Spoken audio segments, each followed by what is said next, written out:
I feel that Etheria Restart has been out long enough for people to start forming an opinion on whether they like this game or not. And unfortunately, I found myself feeling the latter. The game is uninspired, boring, and somehow even more money hungry than other games in the market.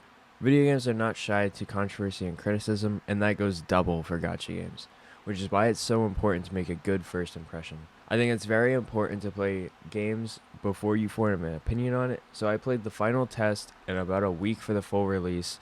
I think it's also worth pointing out that I give most gacha games about 3 to 4 weeks to impress me and pull me in, but I just couldn't do that with Etheria Restart. With that out of the way, hello everybody, my name is Luke the Jonian. I've been in the gacha scene for a little over 2 years now, and my first real experience was Honkai Star Rail.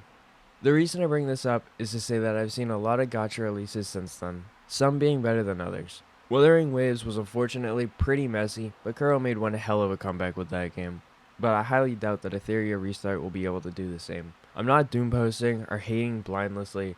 In fact, I was even looking forward to it. The gacha market is full of PvE games that have none or very little PvP aspects to them, with the exception of a few like Epic 7. But I feel like people are either ignoring the issues Etheria Restart has, or maybe not even noticing it. The first issue I want to talk about is the use of AI to create the characters and their splash arts. There are several characters that have very different art styles despite being in the same game.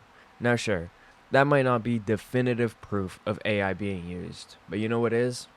XD themselves admitting it in their own website. They aren't even hiding it. It's right there in our faces, hidden in plain sight. I think with the SAG strike recently ending, it's even more important to pay attention to these things. Using AI instead of just hiring an actual team is incredibly lazy and harmful to the entire art and video game industry. There is no reason that they couldn't have just hired an art team rather than just cutting corners and saving as much as they can while trying to make the maximum amount of profit. Which leads me into another issue. I have seen criticism of HSR and Infinity Nikki in the past for doing top-up events or spending events, but this game takes it up a notch with the game launching with a whopping 4 top-up events. Now, I'm not against whale events. If you want to spend money and get a few bonus rewards, that's completely fine, as long as you spend your money responsibly. HSR announced that they were doing a spending event for the 2-year anniversary, which held a few extra rewards, including some self-modeling resin, wishful resin, and some relic fragments. XD, on the other hand, they launched Etheria Restart with these spending events. Players were not aware the game was coming with these events and completely blindsided. And just when players had taken that in, they dropped another whale event. If you think about it for even a moment, it immediately becomes pretty apparent that they are not in the market to make a fun and enjoyable experience, but instead to take advantage and milk the market for everything they can get. Now, some people might be saying, oh, but you're guaranteed the rate up character and there's no weapon banner. It can't be pay to win. But if you ever stop to wonder why this gacha game from a studio most people have never heard of before is making a gacha game so generous, it raises the question even more when you think about upcoming games like Arknight's Enfield, which is being made by an already established developer. The gacha system in that takes the admittedly outdated system from the Hoyo games and Wuthering Waves and makes it even better by keeping the 50-50 for characters, but you are guaranteed the rate up character after 120 pulls, which really makes me wonder just what and how many issues will become apparent with Etheria Restart over time. How bad will the power creep be? How often will they release a brand new meta-changing or defining unit? Will the monetization get even worse and even more predatory as time goes on? For one of the top-up events, you get a character, Valerian, who brings a very unique ability to the game, and once people found this out, they obviously started to use the character for the said ability. Now, even though the character's kit was being used as intended, and the character was already released to the public servers, the devs thought that she needed a nerf. Nerfing a character in a gacha game is already pretty controversial, but after the character is out on public servers, and to make it even worse, XD shadow nerfed her. So the players had to find out on their own because nothing was stated in the patch notes. It should be a pretty red flag that they are not only nerfing characters, but shadow nerfing characters and not telling the community. Most games, in general, have events. That's nothing new.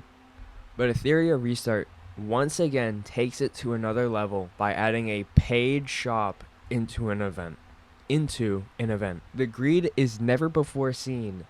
Blizzard wouldn't even go this hard. This game is nothing but a painfully obvious cash grab in an already very predatory market, but everything I have mentioned doesn't even begin to compare to the scam that this game is really hiding underneath. Since this game's release on June 5th, 2025, there are over 500 claims of the game charging people double and even triple what they originally wanted to spend. Now, this should never be an issue with any product. But what makes it even worse is there are screenshots of customer support acknowledging that they made a mistake but denying refunds. If nothing else that was mentioned in this video raises concern, this absolutely should. Imagine this scenario. You or someone you know purchases a one-time pack for $15 USD, but you get charged $30 or even $45. Right away, you think it's not that big of a deal, and you think, oh, I'll just contact customer support and get a refund. And they respond after a few hours and make you jump through a whole bunch of hoops to prove it's actually you, just to come back and say, unfortunately, we can't issue refunds. There's gems as compensation, if you get that. That is the furthest thing from satisfactory, and this isn't even bringing up the cases where people have spent money on packs or top-ups and went to another player's account. This whole situation could and should lead to a lawsuit because XD is actively scamming people out of money that maybe they wanted to spend on something else, whether they needed to or not. I cannot stress this enough. XD does not care about making a game that's enjoyed for years to come. They are simply here to make as much money as possible, as quickly as possible, before leaving the scene.